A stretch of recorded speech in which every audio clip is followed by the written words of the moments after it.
Bom dia, ouvintes da Rádio Emboabas, a 92,7. No Dito e Feito de hoje, a gente vai falar sobre o mês da conscientização do autismo, que é o mês de abril. Bom, e a nossa conversa hoje é com o Cristiano Silveira, que é deputado estadual. Deputado, primeiro, muito bom dia, prazer em falar com você mais uma vez. E para a gente começar, a gente está no mês de abril, que é o mês da conscientização do autismo. A pauta tem ganhado força, mas ainda tem muita coisa para avançar, né? Conta pra gente, como liderança política nessa causa, o que você tem feito esse mês pelas pessoas autistas? Bom dia, prazer estar aqui de volta, conversando com Emboabas, com São João del Rei, com Campo das Vertentes e, claro, sempre prestando conta do nosso trabalho, o que nós temos feito aqui na Assembleia e, claro, também para os municípios da nossa região, como representante aí de São João Campo das Vertentes. Obrigado. Bom, primeiro que a gente trabalha a agenda da inclusão o ano todo, não somente no mês de abril, que é o mês da conscientização sobre o autismo, mas nesse mês a gente enfatiza a importância da inclusão.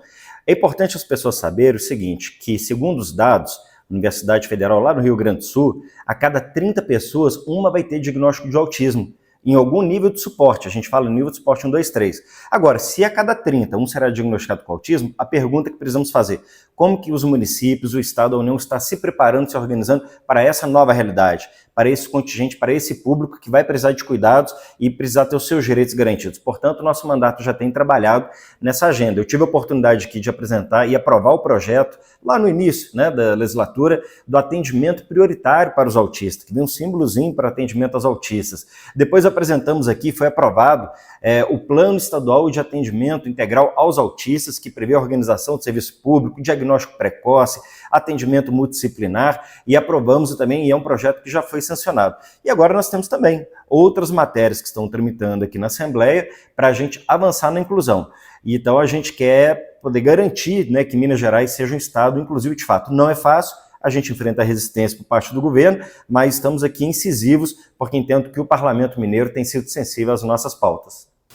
Você comentou que tem enfrentado resistência do governo estadual. Como isso impacta a vida das pessoas com autismo aqui no nosso estado de Minas Gerais? Olha, na verdade, as pessoas com deficiência em geral têm dificuldade de serem atendidas pelo Estado. O Estado de Minas Gerais não tem apresentado políticas de inclusão de fato, que sejam realmente efetivas para a vida das pessoas. No caso dos autistas, parece que está ainda pior. Deixa eu te dar um exemplo. Apresentei aqui 3 propostas ao orçamento do Estado de Minas Gerais e ao Plano Plurianual de Ações do Estado. Primeiro, criação dos centros regionais para atendimento ao autismo. Gente, não sei se vocês sabem, mas há uma dificuldade danada de profissionais para atender. Às vezes você vai procurar um neuropediatra, não tem na rede pública. Quando tem, a consulta demora meses. E aí as pessoas tentam arrumar um dinheiro para pagar particular, mas é R$800, R$900, não tem jeito. Plano de saúde, uma dificuldade danada. Quando você vai procurar uma terapia ocupacional, quando você vai procurar um fono, psicólogo, é muito difícil. Então, se o Estado trabalhar na criação dos centros regionais, nós teremos equipamento público para atendimento na parte da terapia, do atendimento à saúde dos autistas em todo o estado de Minas Gerais. Nas regiões mais remotas, cidade pequena, isso é ainda pior. O que o governador fez? Vetou a nossa proposta. Outra proposta, criação de curso de terapia ocupacional e de fono na UENG, na Unimontes, que são universidades do estado, para ampliar o número desses profissionais, que são profissionais essenciais nas terapias. O que o governador Zema fez? Também vetou. E propus a criação de um projeto que eu chamo de Cuidar de Quem Cuida. Esse projeto não só para os autistas, mas para todos os cuidadores de pessoas com deficiência em geral. Que muita gente pergunta, Cristiano, mas você só fala de autismo?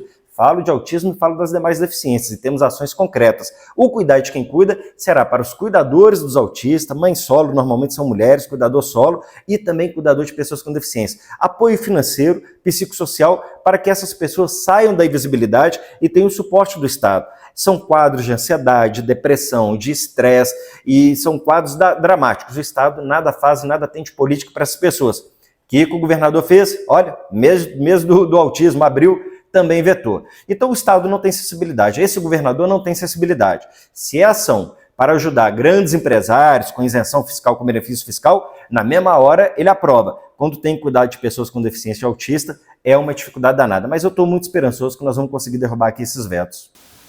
E você também falou do programa Cuidar de Quem Cuida. Explica pra gente como ele funciona e de que forma pode melhorar a vida de quem cuida de pessoas com autismo ou com outras deficiências. Assim como já vem acontecendo em outros estados brasileiros, o estado de Minas Gerais pode criar uma política que combina 2 ações fundamentais. Apoio financeiro às famílias, quando você tem um cuidador exclusivo, o que acontece? Vamos aqui descrever para as pessoas o que acontece. Quando vem a notícia que uma família vai ter um filho com deficiência, que tem ali uma pessoa, um parente familiar com deficiência, na maioria das vezes os companheiros abandonam as mulheres. Nem todos têm rede de apoio, nem toda a família consegue ajudar. E aí fica ali a cuidadora, o cuidador de forma solitária. Abandona o emprego para virar cuidador exclusivo. Vai viver de benefício e o dinheiro às vezes não dá. Não dá para comprar o remédio, não dá para pagar a terapia, não dá sequer para se alimentar direito. Então é importante e imprescindível que haja um apoio financeiro a essas famílias, de forma complementar para quem vive de benefício.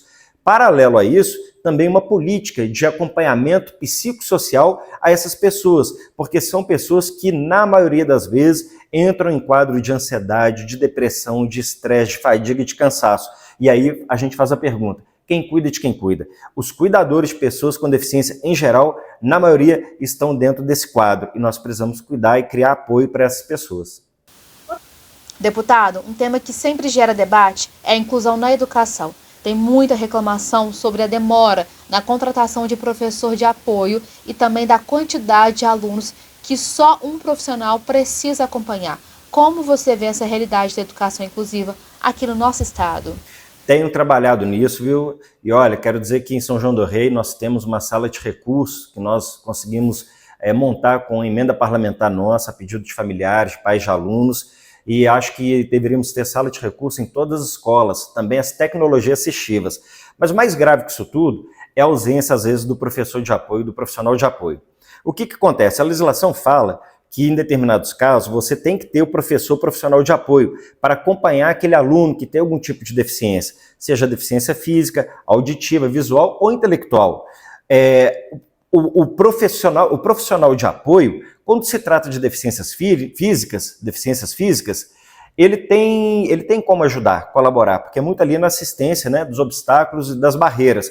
Quando a gente fala do autista, transtorno do neurodesenvolvimento, deficiência intelectual, síndrome de Down, inclusive, nós estamos falando de professor de apoio, com habilitação e educação especial, porque senão não cumpre percurso formativo, não consegue ter desempenho e desenvolvimento. O Estado, lá vou eu falar de novo para vocês, o Estado é uma tragédia quando se trata de educação inclusiva. Para vocês terem uma ideia, nos últimos anos, tem demorado cerca de 90 dias para o Estado designar um professor de apoio para os alunos que precisam. Isso é um absurdo. Começa o ano letivo, esses alunos ficam sem atendimento até 3 meses. Apresentei um projeto de lei dizendo que, a partir da matrícula do aluno com deficiência, o Estado tem que já designar em até 30 dias no máximo o profissional de apoio que vai fazer esse acompanhamento. Lembrando que nós falamos um professor de apoio para cada 3 alunos nas turmas para poder dar assistência adequada. Com a nossa lei, ela sendo aprovada, garantiremos que, o mais breve, esse profissional já vai estar disponível para ajudar os alunos no processo da aprendizado. Você sempre reforça que a conscientização sobre o autismo é fundamental, mas quando a gente fala de inclusão, a gente está falando também de tornar a sociedade um espaço mais acolhedor para todos, né? Sim, não, a maioria das minhas pautas é de inclusão das pessoas com deficiência em geral. Acaba que a gente fica muito marcado com a pauta do autismo, porque assim, como o autismo está saindo da invisibilidade, né, está ganhando mais visibilidade, a gente acaba tendo aí a imagem muito associada. Eu também, como pai de um filho autista, também tenho aí essa fala muito forte, esse lugar de fala, né?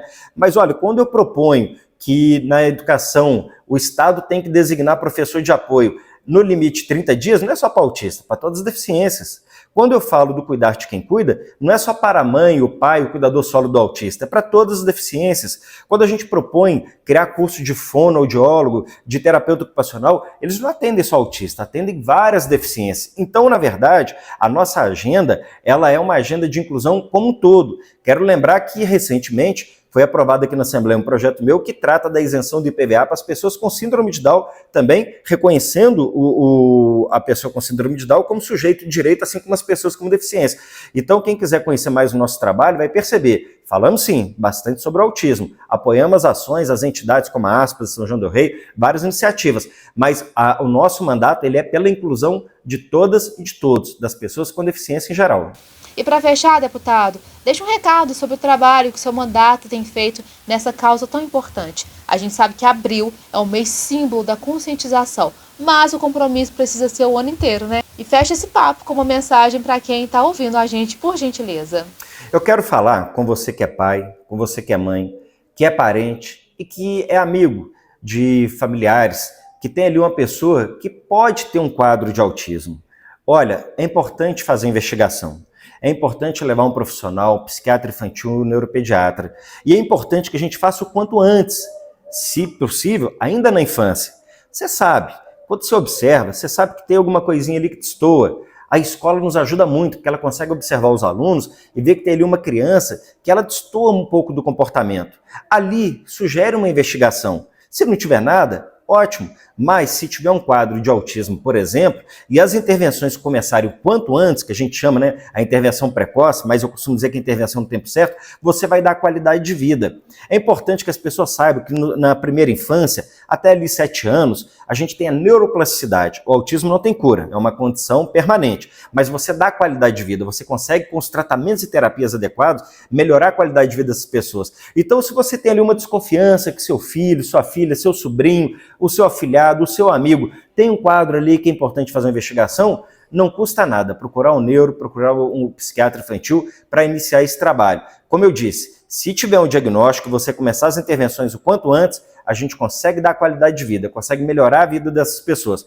Mas se o tempo passa e você fica negando, olha, você está cometendo um ato, inclusive, de injustiça com o seu filho, seu parente, que às vezes poderia já estar aí acessando os tratamentos. Então, a negação é um grande adversário da inclusão e de garantir qualidade de vida para essas pessoas. A gente precisa superar o preconceito e precisamos superar esta negação. É assim que a gente vai cuidar da melhor forma possível dos nossos filhos, dos nossos autistas e de toda a sociedade. Fica aí esse recado para todos os pais e mães nesse mês de abril.